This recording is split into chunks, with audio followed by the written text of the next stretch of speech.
नमो नमः।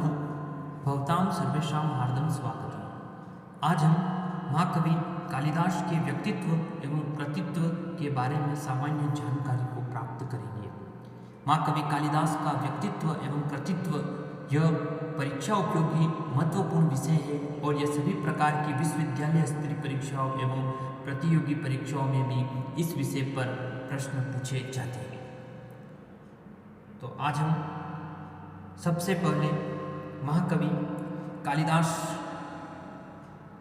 के व्यक्तित्व एवं कृतित्व के संदर्भ में देखते हैं। महाकवि कालिदास संस्कृत के सर्वश्रेष्ठ कवि एवं नाटककार तथा कविता कामिनी के विलास हैं। ये भारतीय साहित्य की सर्वश्रेष्ठ विभूति तथा प्राचीन भारतीय अंतरात्मा के प्रतिनिधि हैं। इनकी रचनाओं में भारतीय संस्कृति का प्राण तत्व समाहित है। कवि कुलगुरु, कविता कामिनी के विलास एवं भारतीय संस्कृति के महान व्याख्याता महाकवि कालिदास संस्कृत साहित्य के देदीप्यमान सूर्य हैं। बहुमुखी प्रतिभा के धनी महाकवि कालिदास एक सफल महाकाव्यकार, नाटककार एवं गीतिकाव्यकार हैं। सबसे पहले हम महाकवि कालिदास के स्थिति काल पर चर्चा करते हैं। महाकवि कालिदास का स्थिति काल सर्वमान्य रूप से सभी विद्वानों ने इसको ईसा पूर्व प्रथम शताब्दी माना है, किंतु कालिदास के स्थिति काल में संस्कृत मनुष्यों के लिए काफी विवाद का विषय रहा है।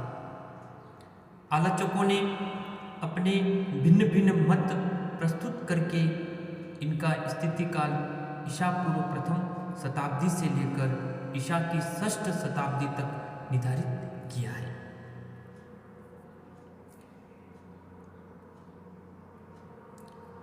विश्वविख्यात महाकवि कालिदास के स्थिति काल एवं जीवन वृत्त के विषय में प्रामाणिक रूप से कुछ भी नहीं कहा जा सकता है।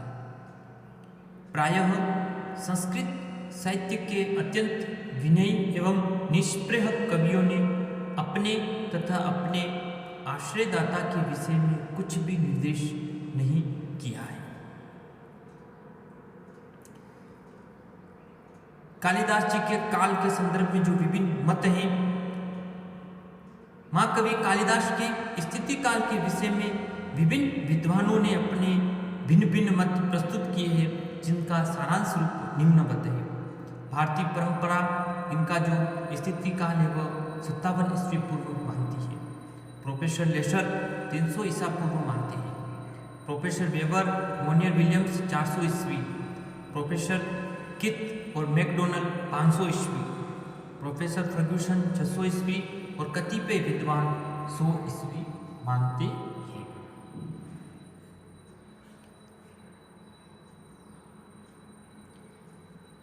इस प्रकार कालिदास का समय विवादग्रस्त है, परंतु उनके स्थिति काल की पूर्व व अपर सीमा के विषय में विद्वजन प्रायः एक मत है। कालिदास की पूर्व सीमा जो है वह 150 ईसा पूर्व निर्धारित की गई है। महाकवि कालिदास ने अपने मालविका अग्निमित्रम नाटक में शुंग वंशीय पुष्यमित्र के पुत्र अग्निमित्र को नायक बनाया है। उनका काल 150 ईस्वी पूर्व है, अतः कालिदास जी का काल भी 150 ईस्वी पूर्व के बाद का है। अपर सीमा 600 ईस्वी पूर्व। कन्नौज अधिपति सम्राट हर्षवर्धन, जिनका समय 606 से 647 ईस्वी के मध्य माना जाता है, कि आश्रित कवि महाकवि बाणभट्ट द्वारा विरचित हर्षचरितम में सर्वप्रथम कालिदास का उल्लेख किया गया है। अतः महाकवि कालिदास का समय 150 ईस्वी पूर्व के पश्चात तथा 600 ईस्वी के पूर्व विद्यमान है।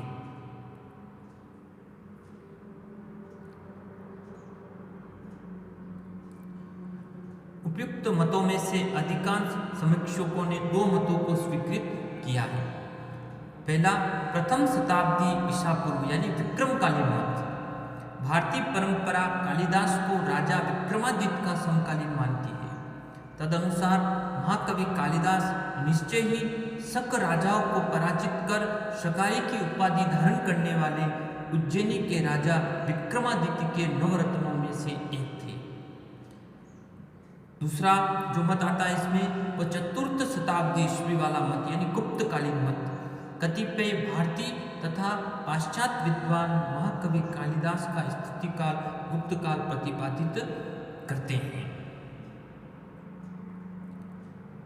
तदनुसार कालिदास के आश्रयदाता उज्जैनीपति चंद्रगुप्त द्वितीय, जिनका समय 375 से 475 ईस्वी के मध्य था, जिन्होंने विक्रमादित्य की उपाधि धारण की थी। इनके पुत्र का नाम कुमारगुप्त तथा पौत्र का नाम स्कंदगुप्त था। इस मत के समर्थक doctor Weber, professor Keith, doctor Mirashi और डॉक्टर वचनदेव तथा प्रोफेसर पाठक हैं। सबग्राह्य मत। इस प्रकार ईसा पूर्व प्रथम शताब्दी में राजा विक्रमादित्य के समय कालिदास थे। यही मत सभी विद्वानों के द्वारा मान्य है और यही मत ग्रहण करने योग्य है। प्रतियोगी परीक्षा में भी महाकवि कालिदास का समय निर्धारित करने के संदर्भ में आता है तो ईसा पूर्व प्रथम शताब्दी माना जाता है। यही सबग्राह्य मत प्रतिपादित सभी विद्वानों के द्वारा ग्रहण करने योग्य है।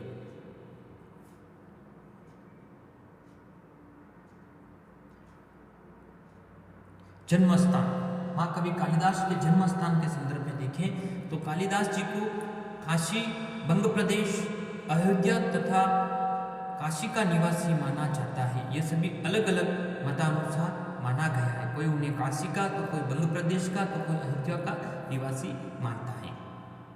सर्वाधिक जो सम्मत और उचित जो मत है वो उज्जैन का माना जाता है, जिसका कारण है मेघदूत में रामगिरी से अलकापुरी की तरफ संदेश भेजते समय तिरछा रास्ता होने पर भी वहां पर वो जो यक्ष है वह बादलों को उज्जैन यानी उज्जैनी की तरफ भेजता है। इससे महाकवि कालिदास का उज्जैनी के प्रति अपार स्नेह और प्रेम भाव प्रकट होता है। पत्नी विद्योत्तमा के साथ स्वयंवर आदि की दंत कथाओं के आधार पर इन्हें काशी का माना जाता है तथा दास उपाधि होने के कारण कुछ विद्वान इनको बंगाल का निवासी भी मानते हैं। कुछ आधुनिक शोधकर्ताओं के अनुसार इनका जन्म स्थान ग्राम कविलठा, जिला चमोली, गढ़वाल, उत्तराखंड निर्धारित किया गया है। वर्तमान में कुछ आधुनिक जो शोधकर्ता है, समीक्षक है, वे इनके निवास स्थान ग्राम कविलठा, जिला चमोली और गढ़वाल, उत्तराखंड को भी माना है।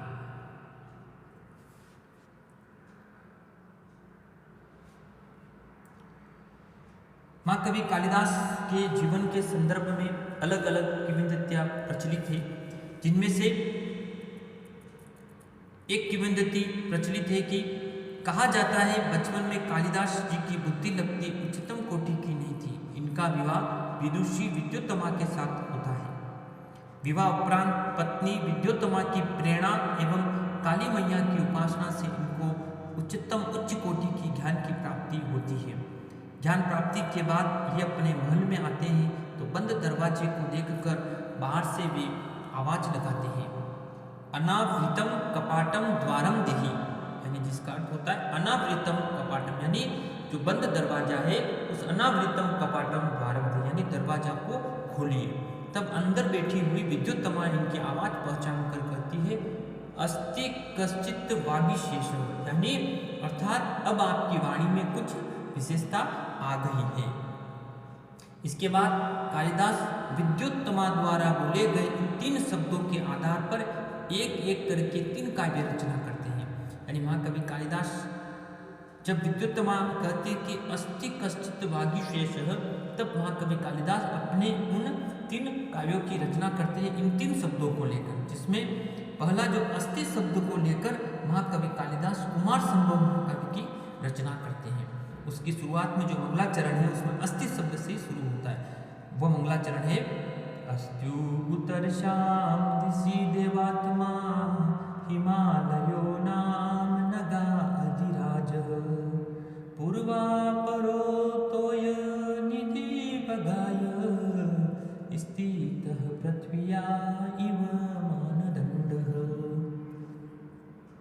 कश्चित शब्द को लेकर, कश्चित शब्द को लेकर महाकवि कालिदास ने खंड काव्य अपना मेघदूत की रचना की, जिसके प्रारंभ में कश्चित शब्द को लेकर मंगलाचरण में वस्तु निर्देशात्मक मंगलाचरण कर महाकवि कालिदास क्या कहते हैं?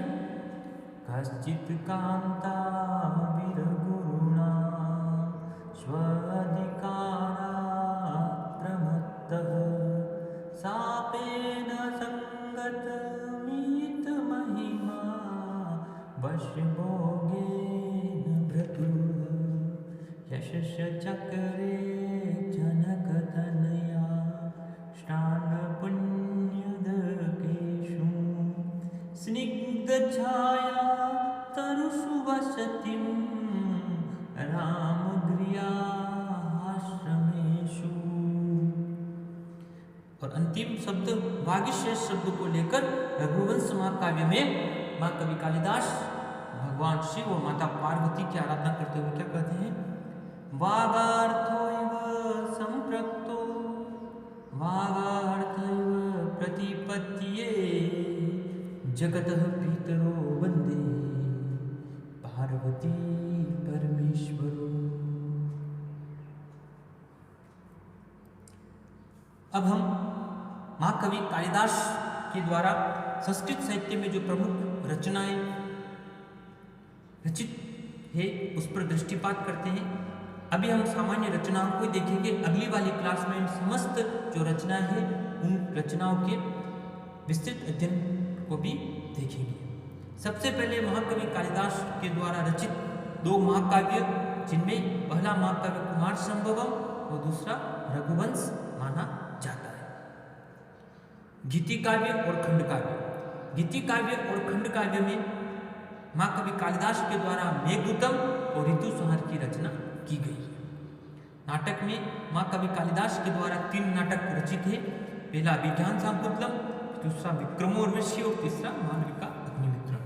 इस तरह से महाकवि कालिदास के द्वारा संस्कृत साहित्य में इनकी 7 रचनाएं उपलब्ध होती है, जिनमें से इनके 2 महाकाव्य हैं कुमार संभवम और रघुवंशम, और 2 गीति काव्य खंड काव्य हैं जो मेघदूतम और ऋतुसंहार है, और 3 नाटक इनके अभिज्ञान शाकुंतलम, विक्रमोर्वशी और मालविका अग्निमित्रम है। अगली वाली जो क्लास आएगी उसमें हम इन रचनाओं की सामान्य तथ्यात्मक जानकारी को भी प्राप्त करेंगे।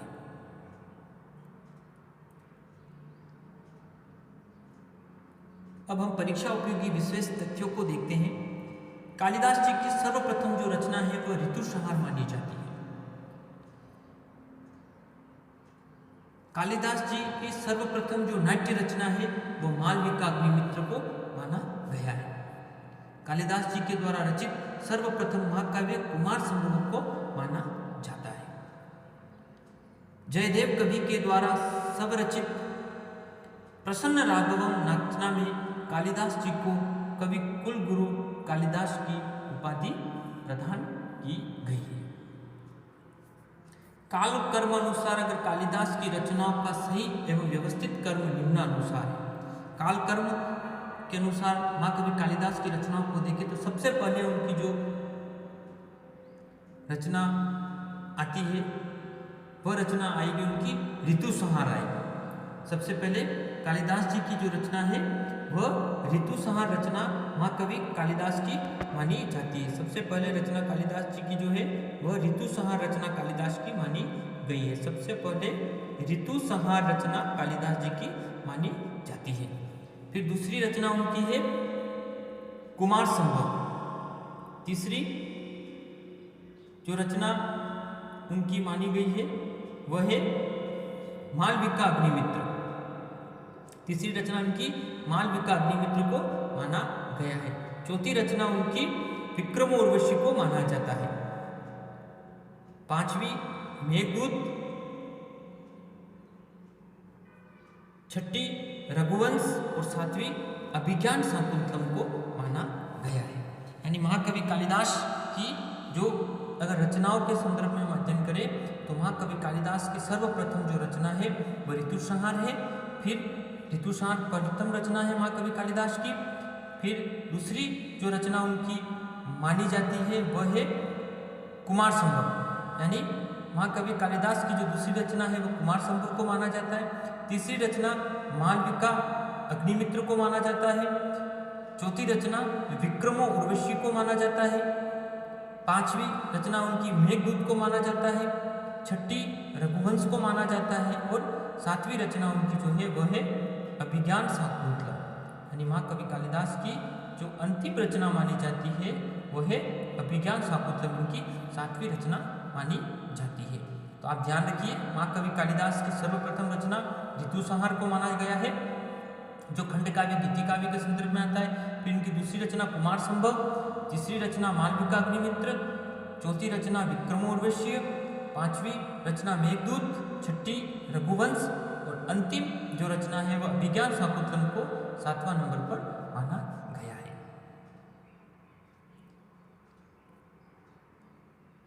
संस्कृत साहित्य की लघुत्रयी यानी महाकवि कालिदास के द्वारा संस्कृत साहित्य की जो लघुत्रयी है उसमें कालिदास द्वारा रचित निम्न 3 प्रसिद्ध रचनाओं को संस्कृत साहित्य की लघुत्रयी कहा जाता है। तो वो लघुत्रयी है 3 काव्य महाकवि कालिदास के रघुवंश, कुमार संभव और मेघदूत। इन तीनों ही रचनाओं को संस्कृत साहित्य की लघुत्रयी कहा जाता है।